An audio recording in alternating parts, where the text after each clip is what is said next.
Well, don't say we didn't warn you. Treasurer Jim Chalmers made a big speech Wednesday at the National Press Club and declared that there will be much, much more tax coming for anyone who's got the capacity to pay.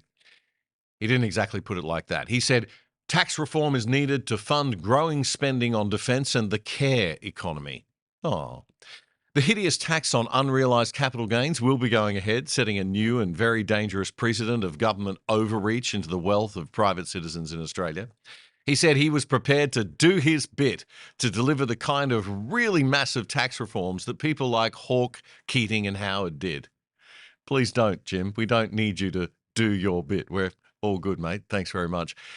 The big Blabfest Productivity Roundtable is going to be happening from August 19 to 21, and no doubt the painful reality of the new higher tax regime of Labor will be laid out after that. You may recall that before the election, Jimbo told us all what great shape the budget was in. Well, on Wednesday, funnily enough, he started to paint a gloomier picture of the budget, admitting that spending has been far more than the government is taking in. Wow, gee, who knew? Net zero is starting to bite as the revenues from coal and gas exports are in the decline. Gosh. And the ageing population is requiring more funding. Defence costs are on the rise, and there's pressure for more, as we know. Gee, who knew that there were all these possible costs on the horizon and that the government's been wasting and spending way too much money for ages? Just about everybody, except Jim Chalmers, it seems. Welcome to the real world, Jim. But here's the rub.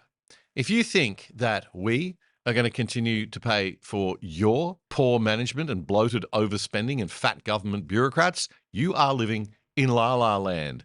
Just try taxing people much more than you already do, and you'll hear an enormous sucking sound.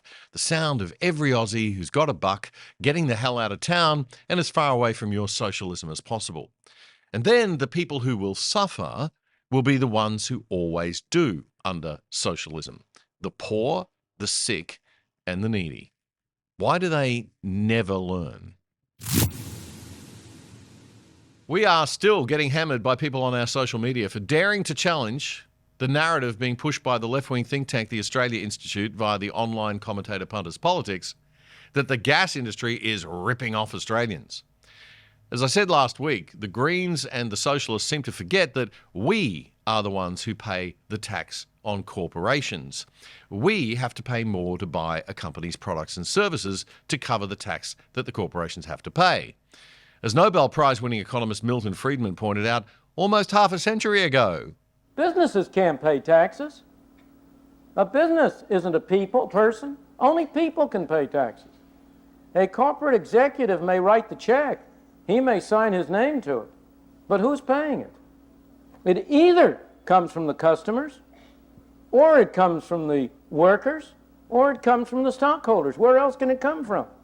Again, is there somehow some way in which some people can pay or some funds can be gathered with nobody paying it? No, there isn't. And as I said in last week's show, the narratives that people like Conrad Benjamin of Punters Politics push may sound like they're fighting the good fight for the little guy, but they aren't. They're peddling the typical lefty propaganda that is messing with our young kids' minds, making everyone think that they're the victim of a horrible system that's oppressing them, when actually they live in arguably the freest and richest and most open and transparent country in all of human history, thanks to liberal free market economics and capitalism. Paying money to the government is not the same as paying money to Australians. We are not the government, and the government is not us. So even if the government was not getting its so-called fair share of tax, that money is still in our Australian economy, creating jobs, paying your super dividends, and providing cheaper gas. I'm surprised that some of our fellow Aussies still haven't worked out that the government is not a charity organisation full of nice people keeping us safe and taking care of us doing lovely things. As I also said last week, this show runs on the smell of an oily rag, so I haven't got a team of researchers to take apart the complex claims that the Australia Institute keeps making. But I promised I'd provide a bit of info each week for a while, and last week we looked at how much tax Woodside Energy, the big Aussie gas producer, pays, and we found that it was quite adequate, even by left-wing high tax standards. You can check that out on our channel. This week, I took a look at a study by the big accounting and consulting firm KPMG called The Economic Contribution of the Gas Industry. This study came out in December. In the executive summary, it says that the gas industry encompasses businesses along the entire hydrocarbon value chain, including in exploration, development, construction, extraction and processing, distribution, storage, wholesaling and retailing. That's a lot of jobs. And it's a large part of the Australian economy. In 2021-22, it added $85 billion in value to the economy. It had a gross operating profit of $79 billion. It paid $6 billion to workers across 30,000 full-time equivalent jobs, and it represented 3.7% of our nation's GDP. As for the claims that we are selling off everything overseas, $86 billion worth of gas products were sold overseas. Hang on, that's a good thing, isn't it? $7 billion worth of gas products were sold to Australian households, and $39 billion worth was sold to Australian businesses. So that's $46 billion sold here, $86 billion sold abroad, bringing that money into Australia. Get it? Right? When we sell stuff over abroad, the money comes in.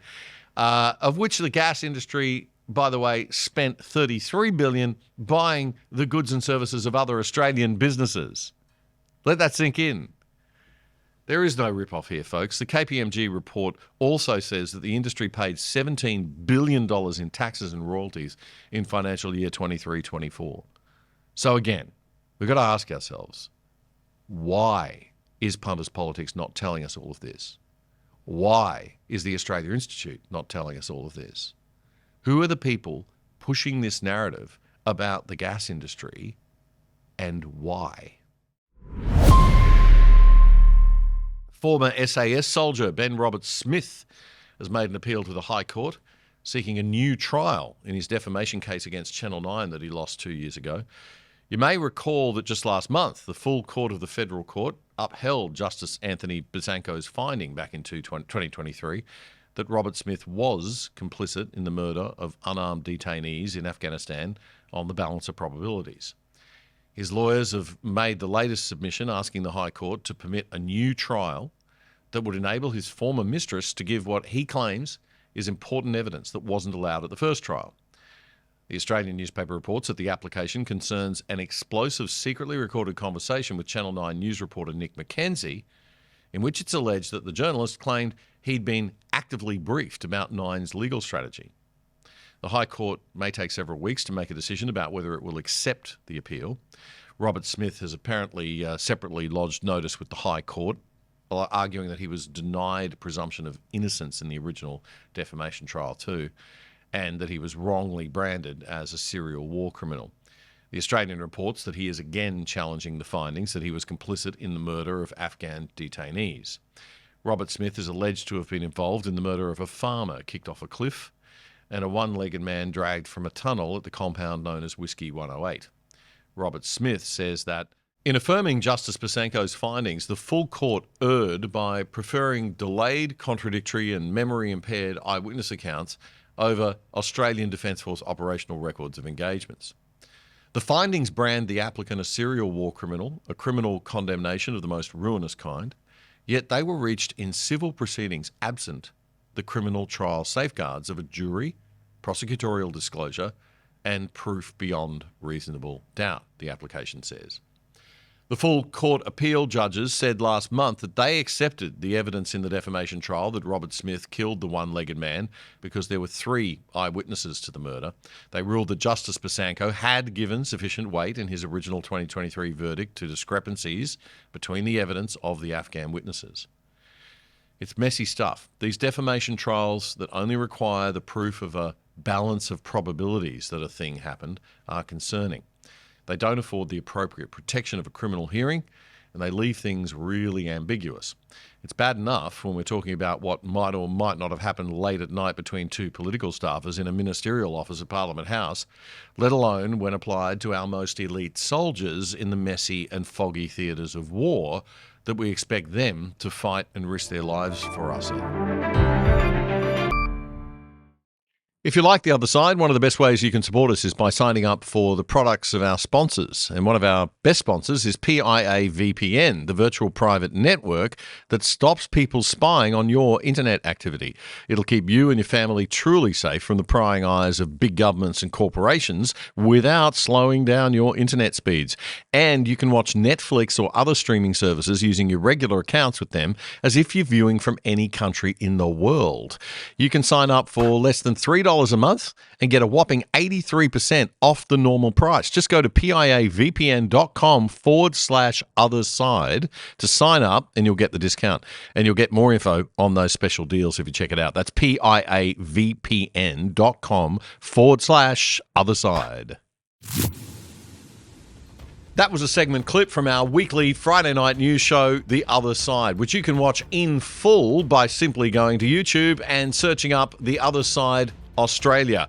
Then you'll find our full shows playlist. You can also find all of our full shows and our segments on our own website, othersidetv.com.au. That's othersidetv.com.au. Help us build a whole new Aussie media by joining us over there and signing up for the exclusive side.